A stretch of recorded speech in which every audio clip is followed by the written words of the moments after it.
here at the Cass Street property. We've been engaged and involved in this property since about the end of September.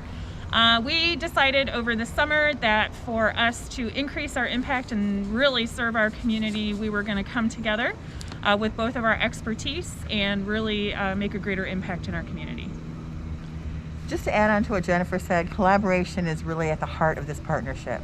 We recognize that we each bring strengths to this project, and quite honestly, it takes an entire community working together to overcome a catastrophic flood like we experienced last May. So why is this project so important to each one of you? Our mission at Habitat for Humanity is bringing people together to build homes, communities, and hope. And that's exactly what we're doing at this property and all the other partnership collaborative opportunities that we have through the flood recovery. This is such a meaningful project amongst many other projects that have great and true meaning, especially for the people that are being impacted. Just 9 months ago, our community was devastated by a historic flood. And today we are seeing pieces and parts being put back together as we rebuild homes, but also put lives back together. And to know that these folks are going to have a safe place to live and recover from the devastation last May is just priceless. So why was Chris chose for this project to have help from United Way and the Habitat? Because he just demonstrated a need. The home was completely gone.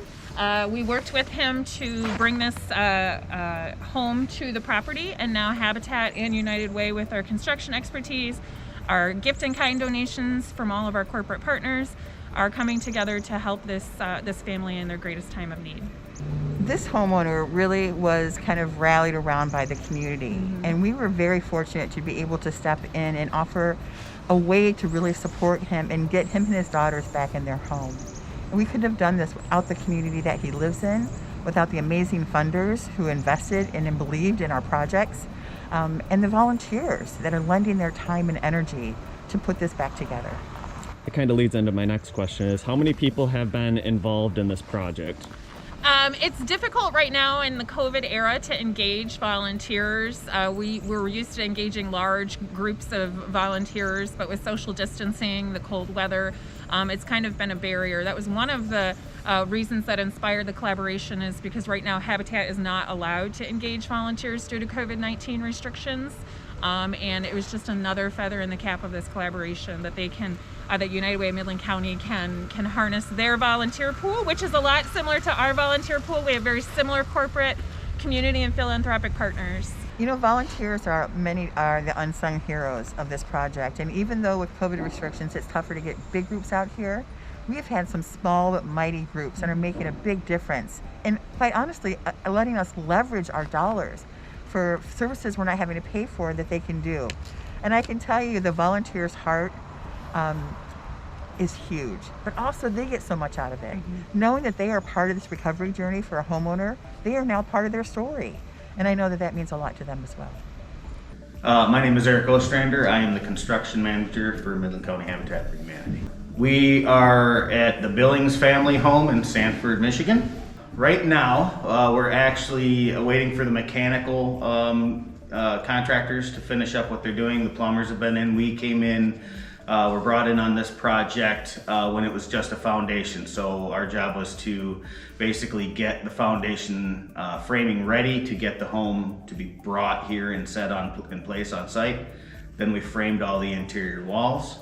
And again, the mechanical are in now. They should be done in the next few days, and hopefully we'll be getting some inspections for rough inspection, then moving on to insulation drywall.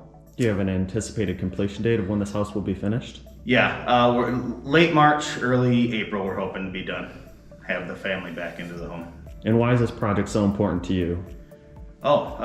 Really, you know, we do a lot of repair and new construction with Habitat for Humanity, but with the floods and all the devastation we had, we're actually helping a few families that didn't even have a home at all. I mean, this home had to be demoed because of all the damage that was done to it. So really, you're truly getting these people into a home, hopefully better than even what they had in the first place, and just taking care of, I can't even imagine being a family, having a home that you're, safe in, and then losing it in this manner. And then having to, they were living in a camper for a while. Granted, we found them housing since. But just to have nothing, to go from having a home to live in and then just having it all taken away and trying to figure it out on your own. I think that's the bigger impact, is that letting the community know they're not alone in this. They're not only community members, but organizations that are getting together and trying to help as many as we can. Coming from a builder's perspective, you want to talk a little bit about some of the challenges that you've had with this house so far and how things are progressing? Really, we were just, like I say, we were brought in after the foundation was already set here, kind of in the dark on some of that, getting some of that information to be able to frame this in, to be able to get the house brought. That was probably our biggest struggle. After that, just getting inside, COVID has probably been the worst thing for us. It's hard to get volunteers. We're trying to keep everything safe on site, keep people socially distanced, but still be able to be here and do the work. So that our biggest struggle has probably been that, honestly. So this home was bought off-site by the homeowner before we were involved. Normally Habitat would actually build and frame. We actually do all the contracting ourselves. We'd have a piece of property, get with the homeowners, find their need, and then build the house. This was actually already purchased, so we had to figure out how to get it to site here and then work with the space that they had already chosen to figure out how to do the layout for this family. So that was pretty, where we were brought in, that was integral. And what we're doing is sitting down. We do all of our design work for Habitat in-house. We sit with the homeowners, discuss what their needs are, their family's needs, how many bathrooms, how many bedrooms, and then basically set the layout for the family. So it isn't normally how we would do things. So that was a little bit of a struggle also, but we're getting there. We will get this family in the house, and it's turning out to be a really nice home. First and foremost, thank you to Habitat, but thank you to a community that truly cares, to our funders, to our volunteers, and to those who saw a bigger picture and came together to bring our community back to hope. Really reiterate that it's amazing the resiliency of this community, seeing all the organizations and the community members that have come together to not only help this family, but to help the entire community. No single organization is going to be able to help everyone recover. It's important for all of us to come together as a unified approach and a collaborative opportunity to serve our community. Like Holly said, thank you to all of our corporate partners, our philanthropic partners, all of our donors. You are truly helping not only this family rebuild, but our entire community rebuild after such devastation. And if people reach out and asking for where they can donate and where they can help, do you have a best suggestion of where they can either donate monetarily or their time? We are utilizing funds that were donated to the United Way Rise Together Fund. So if anybody is interested in supporting, right now we're serving 2 families. There are many, many more, and our work is not going to be complete until every family impacted by the flood is put back in their home. So those who are interested in volunteering, you can go to unitedwaymidland.org, click on the volunteer tab, and there's lots of opportunities to lend your time and energy.